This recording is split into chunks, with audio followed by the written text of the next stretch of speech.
Bonjour les taureaux, j'espère que vous allez bien.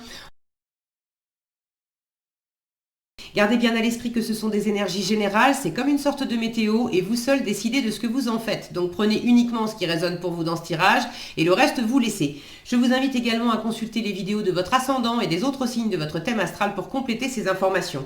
Ici, l'énergie générale qui va vous accompagner pendant tout le mois, celle avec laquelle vous entrez dans le mois, la force qui vous soutient, le challenge à relever, 3 conseils de l'univers, ce que l'univers vous invite à continuer, à lâcher, à entreprendre de nouveau, votre énergie en sortie de mois et quelques messages conseils pour finir. Les jeux que j'utilise dans ce tirage sont le tarot des jeunes sorcières, le tarot At the End of the Rainbow et le petit oracle de la tattoo thérapie. Vous retrouvez sous chaque vidéo en description, oups là, les cartes m'en tombent, vous retrouvez qu'est-ce que je dis, sous la vidéo, tous les liens des jeux et oracles qui sont régulièrement utilisés sur cette chaîne, ainsi que le lien pour les guidances personnalisées. Voilà, je l'ai dit. Allez, on y va. Vous avez la justice pour vous accompagner pendant ce mois de février. Alors, de l'équilibre, une recherche d'équilibre, peut-être une décision à prendre, peut-être l'attente d'une décision pour certains. Il y a l'examen, peut-être l'examen aussi d'une situation, de peser les choses, d'avoir du discernement, de prendre vos responsabilités. La justice est quand même une carte qui dit aussi tu récoltes ce que tu sèmes. Donc observe avec discernement qu'est-ce que tu vis là actuellement parce que c'est le résultat de ce qui a été semé précédemment. Et si tu veux autre chose, sème autre chose. Elle parle des causes et des conséquences, la justice. Donc on va voir comment ça peut se manifester dans votre tirage. Vous avez les amoureux avec le 9 de bâton. Ici, le diable avec le 7 d'épée. Encore le 7 d'épée avec la force. Le 10 de denier avec le cavalier d'épée. La tempérance avec le 8 d'épée. Le monde avec le roi d'épée. Le 9 de bâton encore avec le 6 de denier. Ok. Alors, j'ai vraiment cette notion d'équilibre, les deux plateaux. J'ai quand même les 7 d'épée de part et d'autre. Donc, c'est d'avoir le discernement et de peser les choses avec des points de vue qui peuvent être différents. Le 7 d'épée en force, le 7 d'épée en challenge. Je vous en parle après, mais ça ne va pas avoir la même couleur. On ne va pas ressentir les choses de la même façon, selon qu'on prend la même chose sous cet angle ou sous celui-là. Deux autres cartes qui sont également à l'examen, à l'équilibre et peut-être aussi en miroir, les 9 de bâton. Vous débutez avec un 9 de bâton, vous finissez avec un 9 de bâton. Et là aussi, ça n'a pas... on n'a pas le même ressenti, et je vous montre les deux cartes. On ne ressent pas la même chose dans ce premier 9 de bâton et dans celui-là.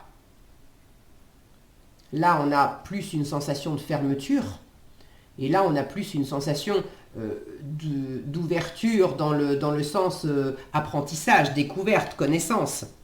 Dans les deux 7 d'épée, c'est pareil. Quand on regarde les deux images, on n'a pas la même notion. Il y a quelque chose d'un peu inquiétant ici qui a l'air plus tranquille là. Bon, mon focus, c'est comme d'habitude, il en fait qu'à sa tête, mais je vous les remontrerai tout à l'heure. Mais voilà, il y a cette notion pour vous en février d'observer clairement les faits.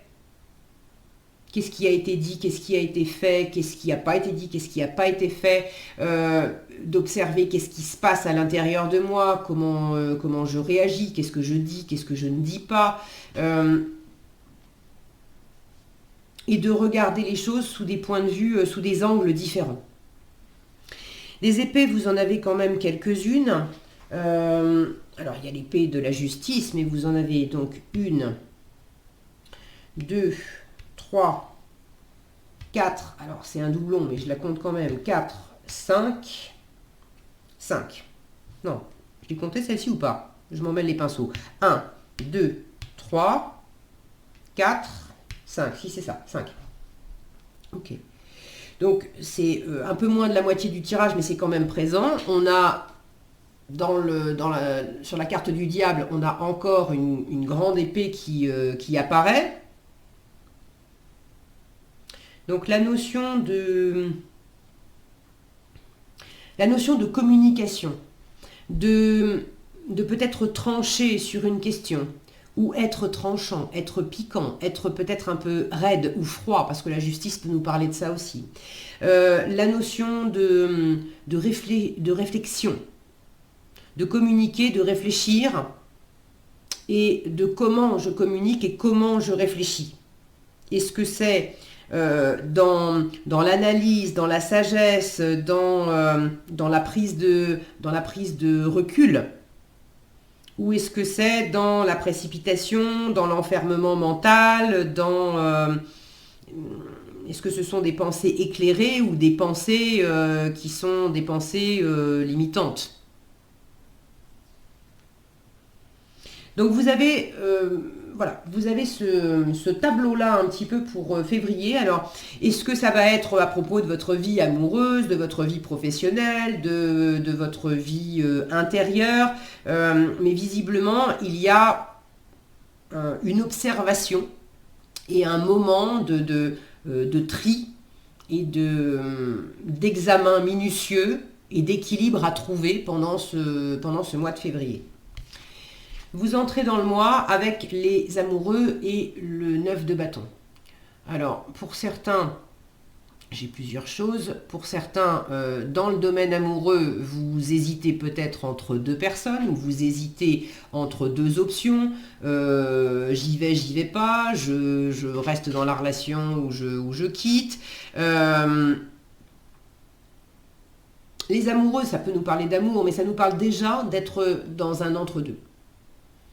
Et vous êtes dans un entre-deux, le cœur est impliqué, ça peut être amoureux, mais ça peut être aussi simplement la sensibilité, l'harmonie à vous-même. Le cœur est impliqué et dans cet entre-deux, il y a quand même quelque chose de raide. Alors, est-ce que c'est à bon escient ou à mauvais escient? Disons, est-ce que ça vous sert ou est-ce que ça vous dessert? Est-ce que c'est un 9 de bâton à bon escient dans le sens où je ne vais pas lâcher l'affaire? Parce que si effectivement je suis dans une situation où il y a quelqu'un qui n'est pas très honnête avec moi, qui va fricoter un peu ailleurs, il est bien normal que je tienne mes positions et que je dise mais il n'est pas question de ça. Si effectivement c'est pas dans vos valeurs, parce qu'il y a des personnes qui sont pour l'amour libre et des relations à plusieurs, etc. Si c'est votre cas et que c'est bien vécu, parce que voilà, il n'y a pas à juger c'est bien ou c'est mal, mais est-ce que c'est bien vécu par vous et par les autres? C'est tout. Donc, est-ce que c'est, je tiens bon, je suis presque arrivé au bout de quelque chose, avec un 9 de bâton, on est presque arrivé au bout d'un cycle. On va le boucler avec le 10 de bâton. Donc, est-ce que je tiens bon sur les derniers mètres, parce que ça me demande encore quelques efforts pour aller au bout de ce qui me tient à cœur, pour prendre une décision, donc je tiens bon, et c'est une bonne chose pour moi de ne pas lâcher l'affaire parce que ça serait dommage. J'ai quelque chose qui vaut le coup derrière. Est-ce que c'est je tiens bon pour pas me laisser faire parce qu'il y a quelque chose qui est pas très net? Est-ce qu'il y a une énergie tierce? Est-ce que c'est ça peut être une autre personne dans un couple, mais l'énergie tierce, ça peut être aussi je suis avec quelqu'un qui n'a pas de temps à m'accorder parce que cette personne, elle est toujours en train de bosser. C'est peut-être moi qui ai aussi quelque chose qui perturbe mon couple.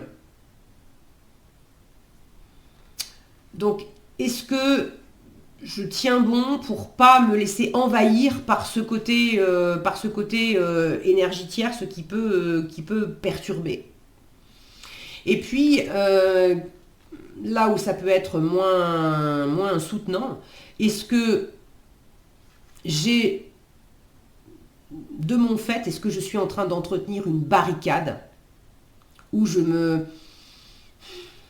protège de l'amour, je suis... quand on voit la tête du gars, je sais pas ce que c'est, un troll ou je sais pas quoi, on se dit qu'il est pas commode. Alors, dans quelle mesure il y a quelque chose en vous qui est pas commode? Il y a quelque chose peut-être chez l'autre qui n'est pas commode. En tout cas, là où on aurait envie de parler de séduction, d'attraction, de plaisir avec les amoureux, il y a quelque chose qui refroidit un petit peu là quand on voit celui-là. Donc vous entrez dans le mois avec déjà ces deux énergies, j'ai l'impression qui s'entrechoquent un petit peu. Ça peut être en vous, hein, d'avoir une part de vous qui a envie de s'ouvrir à de nouvelles expériences, à une nouvelle personne, à un nouvel amour, à un nouveau lieu de vie, à une nouvelle activité, quelque chose qui anime le cœur et qui fait plaisir.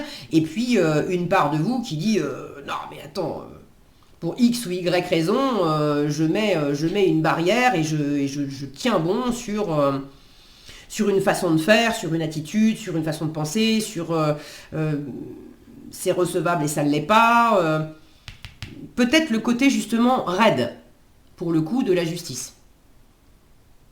Alors ce qui me plaît beaucoup, c'est que ce 9 de bâton qui peut être un peu raide et un peu limitant, on n'a pas du tout le même ressenti, c'est pour ça que je vous les ai montrés dès le début, on n'a pas du tout le même ressenti sur le 9 de bâton qui clôture le mois. Là, on continue de tenir bon, mais on continue de tenir bon avec de la connaissance, avec de l'éclairage. On est en train d'éclairer quelque chose. Ça fait longtemps que c'est là, avec un 9 de bâton, je vous disais, on est presque arrivé au bout de quelque chose. Et ça peut devenir lourd. Ça fait longtemps qu'on travaille beaucoup, qu'on donne beaucoup d'énergie dans tel truc, que telle situation nous sollicite beaucoup d'énergie aussi. C'est pas forcément de l'énergie d'action, mais ça peut être aussi quelque chose qui est lourd à porter en termes de responsabilité ou bon. Donc ça fait longtemps que c'est là. On a ces étoiles d'araignée pour en témoigner. Mais là, il y a vraiment une volonté de comprendre, d'éclairer, de trouver aussi des solutions pour aller au bout et pour ouvrir là où c'était fermé. Et je vous parle tout de suite, je vous fais l'alpha et je vous fais l'oméga, comme ça vous avez le début, la fin, et puis après on parle de ce qu'il y a au milieu. Moi ça me plaît beaucoup parce qu'on a le 6 de denier qui accompagne ce 9 de bâton, donc qui est déjà plus ouvert, et le 6 de denier nous parle de quoi? Je vous le donne en mille, d'équilibre, de donner et de recevoir. D'être dans un équilibre de valeurs. Ou est-ce que j'ai beaucoup reçu mais j'ai pas beaucoup donné? Ou est-ce que c'était facile pour moi de donner mais quand il s'agissait de recevoir, je mettais une barrière? Non. Et là, vous lâchez pas l'affaire en fin de mois et vous restez déterminé à apprendre, à comprendre pour avoir un meilleur équilibre. Un meilleur équilibre en vous, un meilleur équilibre relationnel avec une ou plusieurs personnes, un meilleur équilibre dans une situation, ça peut être aussi, c'est de l'échange, ça peut être dans le travail, d'échanger votre temps contre de l'argent.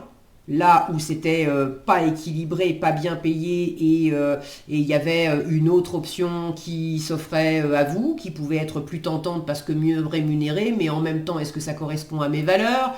Est-ce que ça va être équitable aussi entre l'investissement d'efforts et puis ce que j'en retire. Bon, là, il y a vraiment... Je lâche pas l'affaire, mais j'étudie vraiment la question. Il y a une sagesse, il y a une volonté d'éclairage, de voir clair pour trouver quelque chose dans la matière, dans le concret, qui soit équilibré et nourrissant pour tout le monde. Donc ça, c'est plutôt sympa. Il y a une évolution entre les deux. Alors, la force qui vous soutient. Le diable et le 7 d'épée. Là, j'ai un dépassement, en fait. J'ai un dépassement de... vous dépassez une peur de vous tromper, une peur d'être trompé. Il y a une meilleure maîtrise de la situation, une meilleure maîtrise des choses, en étant quand même malin, en faisant preuve d'intelligence et en faisant les choses dans votre coin. Alors, c'est là que le 7 d'épée peut prendre différentes couleurs. Il y a, je fais les choses dans mon coin parce que je me planque, je fais les choses dans l'ombre, parce que je veux pas être repérée, parce que j'ai peur qu'on me trahisse, j'ai peur qu'on me mente, j'ai peur que ça se passe mal. Donc je fais les choses en catimini et je m'expose pas parce que j'ai peur en fait que quelqu'un abuse de son pouvoir vis-à-vis de moi ou d'avoir mal, etc. Là, il y a un dépassement de cette croyance. Je me barricade, en fait. Mais ça veut dire qu'en voulant me protéger et en restant sur la peur que ça se passe mal, je m'enferme moi-même. Et je me laisse pas, je deviens mon propre diable aussi, à pas m'autoriser l'ouverture, l'amour, des nouvelles possibilités, des choses qui sont agréables. Donc vous les avez en force, ça veut dire que ceux qui se reconnaissent dans ce schéma-là, il y a un dépassement de ça. C'est certes pas agréable, mais vous maîtrisez les parts plus enfermantes qu'il peut y avoir en vous. Vous arrivez à faire la différence entre préparer des choses dans mon coin et je ne vais pas forcément parler de mes projets tant que pour moi-même c'est pas clair, tant que j'ai pas avancé, etc.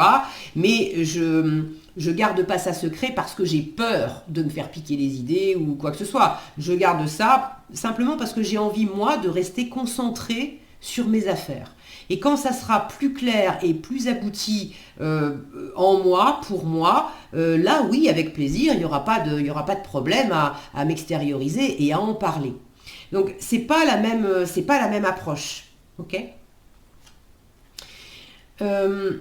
Pour certains, en force, vous avez la possibilité de vous sortir soit d'une situation toxique, un comportement toxique, une attitude toxique, de peut-être lâcher une addiction, arrêter de fumer, ou lâcher peut-être des comportements aussi qui étaient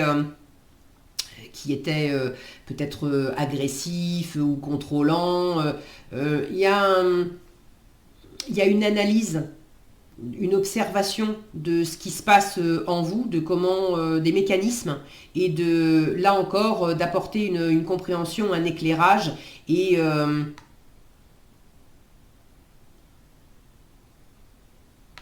en apportant de la lumière là-dessus, on désactive le mécanisme. Il y a également quelque chose de très... le diable, c'est pas que du négatif, hein, le diable, c'est aussi du magnétisme, de l'attraction, de l'attirance. Donc, il y a quelque chose, quelqu'un qui vous motive carrément. C'est très attirant. Le diable, son terrain de jeu, c'est l'argent, c'est le travail. Alors, c'est aussi la sexualité.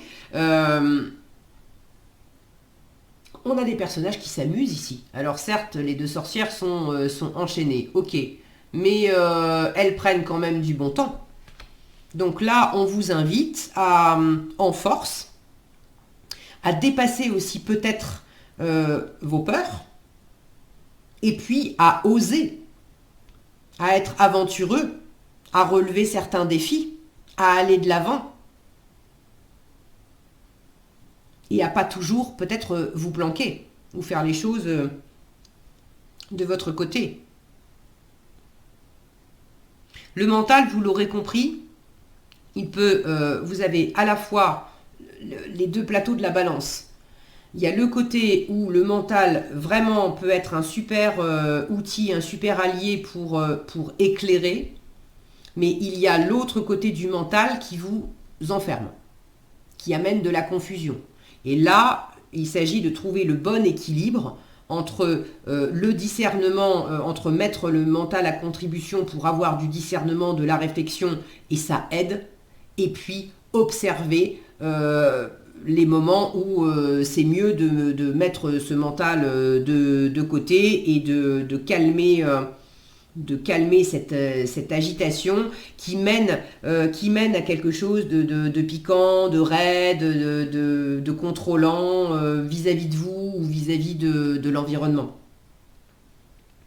Donc là, en force, j'ai vraiment du dépassement et puis une invitation à suivre la passion, à suivre ce qui vous éclate, à pas forcément être uniquement dans la raison et dans la logique. S'il y a quelque chose qui représente pour vous une aventure, un défi, est-ce que je vais oser faire ça? Là, on vous dit que ça peut vous faire du bien. Il ne s'agit pas de prendre des risques inconsidérés, mais accepter de prendre un certain risque, ça peut vous aider. Le challenge, encore 7 d'épée et la force. Sur ce 7 d'épée là, j'ai deux personnages qui sont chacun sur son territoire, mais quand même en train de faire quelque chose ensemble, de tisser, de tresser quelque chose ensemble. Et la force à côté me parle de canaliser, d'arriver à contenir les pulsions. Alors soit vous vous contenez peut-être un peu trop, là où on vous dit mais lâche-toi. Et pour d'autres, ça peut être une difficulté à interagir avec une personne ou à tisser un lien, symboliquement à tresser quelque chose, à bâtir quelque chose en commun avec une personne, encore une fois, amoureux, amical, professionnel, je ne sais pas. Vous me direz dans les commentaires si vous voulez. Mais un peu du mal à tisser quelque chose, à créer quelque chose avec quelqu'un parce qu'il y a une peur, parce qu'on a peur de se faire bouffer tout cru, parce que il y a l'idée de dompter, d'avoir un peu du mal à dompter des pulsions en vous, à dompter certaines attitudes qui vous desservent, à dompter une espèce de force vive qui... c'est l'équilibre des forces en fait, la force aussi. Encore une carte qui parle d'équilibre.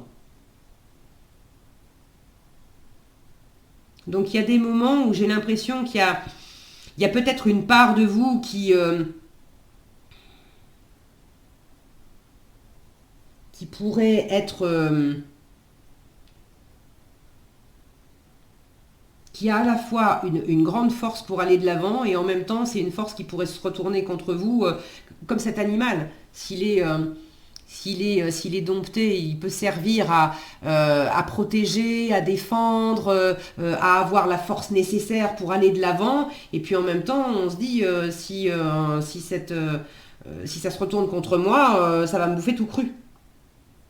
Donc qu'est-ce qu'il y a dans votre mode de fonctionnement où c'est un peu difficile et qu'est-ce qu'il y a peut-être vis-à-vis de quelqu'un? C'est peut-être dans le comportement aussi de quelqu'un d'extérieur où... il y a un peu les deux côtés. Il y a le chaud et il y a le froid.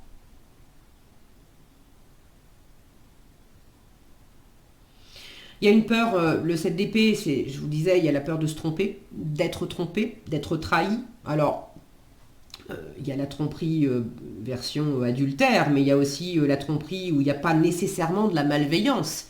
Mais les choses, c'était pas comme ce qu'on pensait. Donc ça vous challenge parce que vous voyez pas clair. Voilà ce qu'on vous invite à lâcher. Tempérance et 8 d'épée. Alors on vous invite à guérir d'une forme d'enfermement mental, peut-être une forme de déni aussi pour certains. on se sent limité, on se sent dans la confusion avec le 8 d'épée, on se sent bloqué, on ne sait plus forcément où on en est, et on a l'impression de tourner en rond et qu'on ne va pas s'en sortir. La tempérance vous dit que vous pouvez tout à fait guérir ça. Alors là, j'ai plusieurs choses. Pour certains, on vous dit lâche cette confusion, lâche le mental et laisse-toi aller davantage à de l'ouverture, à de la bienveillance, à assouplir les choses.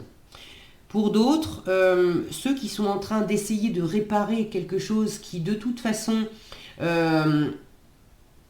ne fonctionne pas, ne fonctionne plus depuis belle lurette, mais vous êtes enfermé dans l'idée que si, je vais quand même réussir à réparer le truc et puis à faire en sorte que ça marche, etc.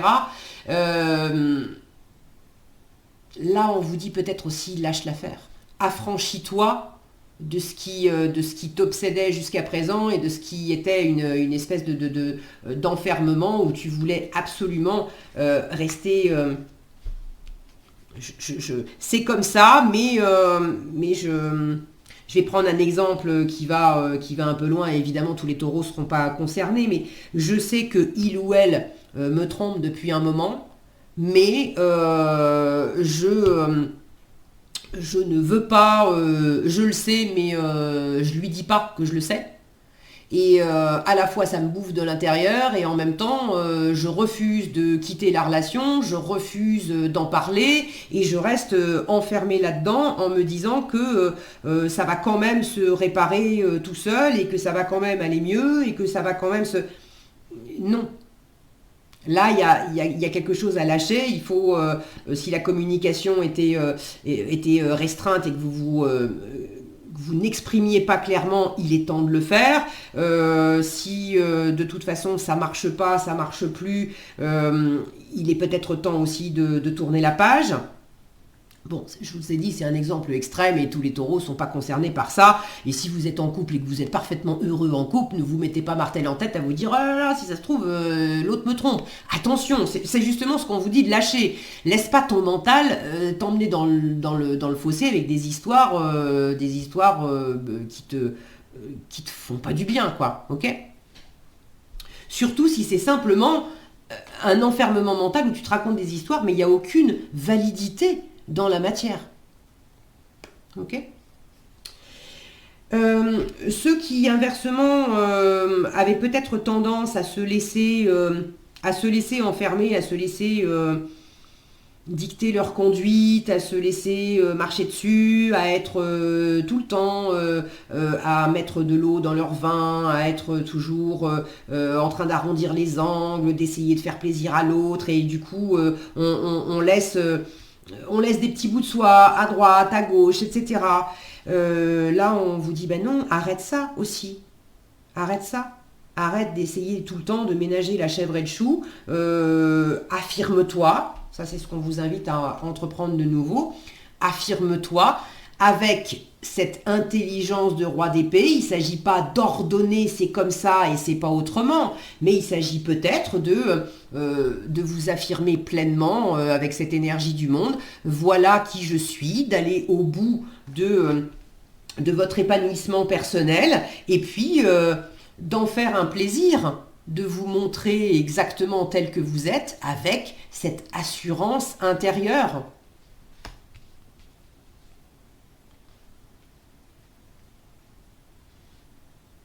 Quand on a peur, quand on n'ose pas se montrer exactement comme on est et qu'on est sans arrêt en train de négocier en disant c'est pas grave, je vais faire telle concession, je vais faire telle concession, on confond concession et sacrifice, c'est parce qu'il y a une part de nous qui se juge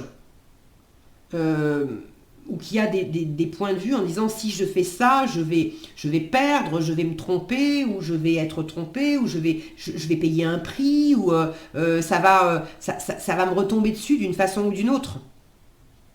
Et là, on vous dit lâche ce genre de mécanisme de pensée. Parce que finalement, ça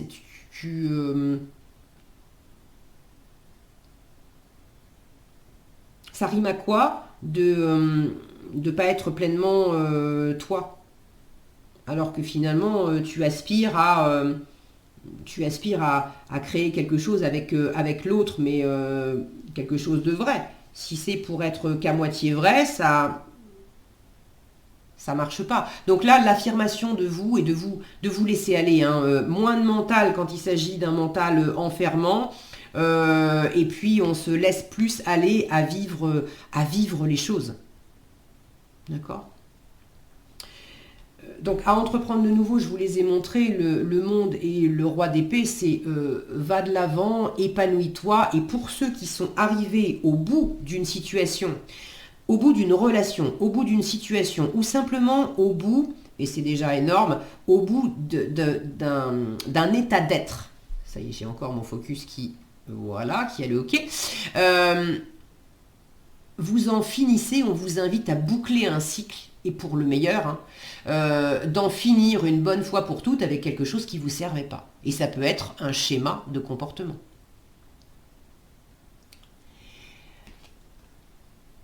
Épanouissez-vous, allez à l'image de cette femme, chantez, dansez, riez, voyez du monde, soyez... Est-ce que vous avez l'impression qu'elle se pose la moindre question pour vivre les choses? Non. Elle est là, posée sur son champignon, dans l'instant présent, en train de vivre et d'interagir avec bon bah là c'est des insectes qui sont autour d'elle, ça pourrait être le monde est représenté avec d'autres animaux d'habitude, mais c'est voilà, elle interagit avec ce qu'il y a dans son environnement là maintenant, mais elle le fait en étant pleinement elle. Et du coup, c'est là que c'est le plus épanouissant pour elle. Donc là, il y a peut-être un pouvoir personnel à prendre, à affirmer davantage si vous aviez tendance à vous laisser un peu écraser par l'environnement. Au contraire, à assouplir si vous aviez tendance, vous, à être trop dans le contrôle par rapport à l'environnement ou par rapport à vous-même d'ailleurs.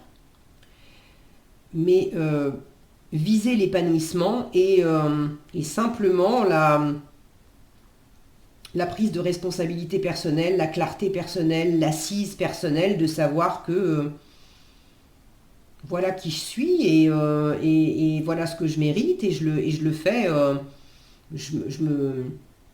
Pour certains, j'ai le mot autorisation qui me vient, de m'autoriser à être moi. Et là où vous attendiez peut-être une autorisation, une validation de l'extérieur, c'est juste à vous de vous la donner. Ce qu'on vous invite à continuer, sous-entendu, vous avez déjà commencé, 10 de denier et cavalier d'épée. Là, je retrouve la notion de décider clairement, et vous avez déjà commencé, à sentir clairement où est-ce que il y a des choses à continuer parce que ça rentre dans vos valeurs, ça rentre dans tout ce que vous avez bâti, construit depuis longtemps, ça vous sécurise à l'image de cette maison avec la cheminée qui fume, on sent qu'à l'intérieur on est bien. 10 de denier, c'est tout ce qui a été bâti en famille ou dans un environnement qui est un peu comme une famille. Donc ça peut symboliser l'entreprise, ça peut être l'environnement, le quartier, les voisins, le quartier dans lequel on vit depuis longtemps et on se connaît tous bien et on se donne des coups de main et on se soutient les uns les autres. Bon, il y a une grande abondance financière, matérielle aussi avec le 10 de denier. Là, il y a ceux qui ont pris une décision, qui vont de l'avant, qui sont convaincus par ce qu'ils veulent construire, qu'ils veulent continuer de développer, qu'ils ont déjà construit et qu'ils veulent continuer de développer. Et puis, il y a peut-être aussi la clarté, la décision, la communication aussi, de décider de quitter un environnement dans lequel on évolue depuis un moment. Alors ça peut être réel, de déménager par exemple. Ça peut être aussi symbolique, c'est-à-dire que les valeurs que je suivais, qui étaient les valeurs de ma famille ou les valeurs de l'entreprise depuis 25 ans, ok, je les suivais avec une espèce de loyauté aveugle.